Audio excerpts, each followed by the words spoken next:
Anyway, baka mamaya pag naggawa ko ng gasolinahan, kerosene ko, hihigad ka na naman kasi resourceful ng money yan.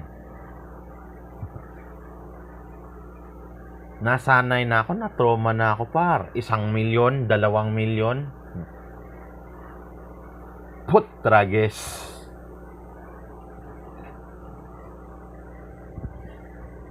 Nasanay na ako. Kahit si Juanito, alam yung kaitiman ninyo eh. Putang ina.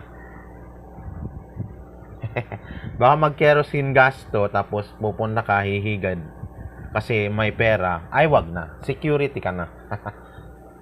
Kapal mo na. Estapadora ka. Scam ka pa. Libel ka pa. Theft na yun ah.